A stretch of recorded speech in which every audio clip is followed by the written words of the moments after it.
இந்த சம்பவத்தில் வந்து வெறும் கூட்டணி கணக்கு மட்டும்தான் இருக்கா, இல்லை நியாய உணர்ச்சியில் பேசுகிறாருன்னு புரிஞ்சுக்கிறதா?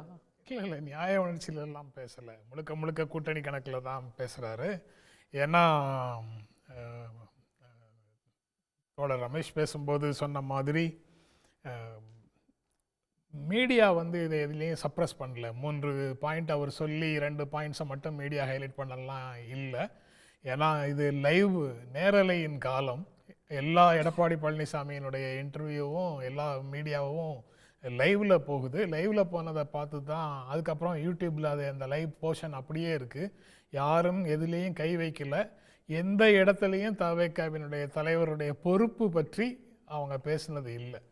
அவங்க வந்து காவல்துறை போதிய பாதுகாப்பை கொடுக்கவில்லைங்கிறத தான் சொல்லிக்கிட்டு இருந்தாங்க.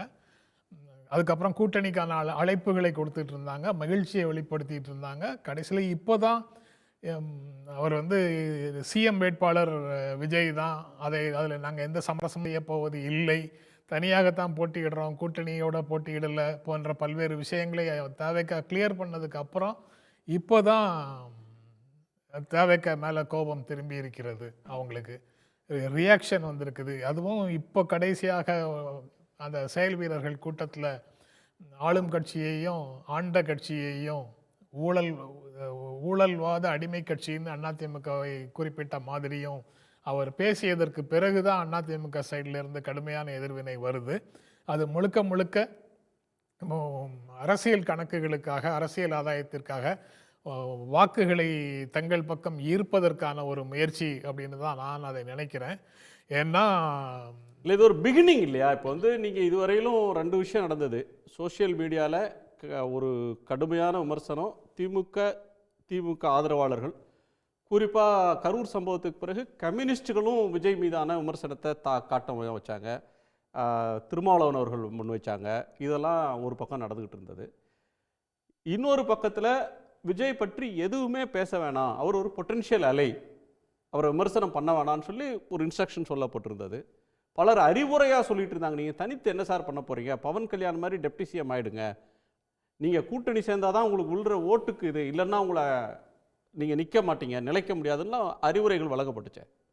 ஆமாம், அந்த நிலைமையில தான் அவங்க இருந்தாங்க. அது போக அதிமுகவினுடைய கூட்டணி கட்சியாக அப்போது இருந்த பாரதிய ஜனதா கட்சியினுடைய ஆதரவு மனநிலையில் வெளியில் பேசக்கூடியவர்கள், இன்ஃப்ளூயன்சஸ், சரியான விஷயத்தில் சிக்கிட்டார் விஜய், அவரை தூக்கி உள்ளே போடுங்க, கூட்டணிக்குள்ளே அவரை நெருக்கி கூட்டணிக்குள்ளே கொண்டு வந்துருங்க அப்படின்னு ஒரு ஓப்பன் காலே வந்து அந்த தரப்புல இருந்து அவர்களுடைய வீடியோக்களில் வந்துக்கிட்டு இருந்தது. அவங்க யாரும் விஜயனுடைய பொறுப்பை வந்து உணர்த்தவே இல்லை. இன்றைக்கு 41 பேர் உயிரிழப்பை பற்றி அதிமுக பொதுச் செயலாளர் பேசுகிறார். ஆனால் அன்று வந்து 41 பேர் இழப்பை பற்றி அவர் பேசலை. அது வந்து காவல்துறையினுடைய பாதுகாப்பு குறைபாடுன்னு தான் அவருடைய ஸ்டாண்ட் இருந்தது. இப்போது தங்களுடைய வாக்குகள் பறிபோகி 3வது இடத்துக்கு நாங்கள் போயிடுவோமோ அப்படிங்கிற ஒரு மனநிலை வந்ததற்கு பிறகு ரொம்ப தீவிரமாக விஜயை எதிர்க்க தொடங்கி இருக்கிறார்களோங்கிற சந்தேகம்தான். ஏன்னா வரக்கூடிய கருத்து கணிப்புகள், சோகால்டு கருத்து கணிப்புகள் எல்லாவற்றையும் புறந்தள்ளும் வலிமையை இந்த கூட்டணி இழந்து விட்டதோங்கிற சந்தேகம் வருது. அது எந்த இடத்துலையும் மெய்ப்பிக்கப்படாத ஒரு கட்சி, அது ஒரு தேர்தலில் பெர்ஃபார்ம் பண்ணதுக்கு அப்புறம் தான் அதனுடைய ஸ்ட்ரென்த்தை பற்றியே புரிந்து கொள்ள முடியும்னு 50 வருடங்களாக அரசியலில் இருக்கிறவரால் புரிந்து கொள்ள முடியாதா?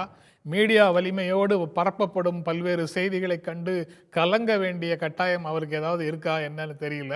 அவர் விரல்களை தாண்டி வளர்வது கண்டு நகங்களை நாமும் நறுக்குவதுண்டுன்னு சொல்கிற மாதிரி அவங்க திமுக வாக்குகளை பிரிப்பதற்காக மட்டுமே அவர் பயன்படுவார்னு ஆரம்பத்தில் ஒரு கால்குலேஷன் வச்சுருந்தாங்க. அதை தாண்டி அவருக்கு வந்து வளர்ச்சி இருக்குங்கிற மாதிரி அவங்க ஃபீல் பண்ண உடனே அவரை அனைத்து விதமான நெருக்கடிகளுக்கும் உள்ளாக்க தொடங்கி இருக்கிறார்கள் அப்படின்னு தான் நான் பார்க்குறேன். உடனுக்குடன் செய்திகளை தெரிந்து கொள்ள சன் நியூஸ் பெல் ஐகானை கிளிக் பண்ணுங்க.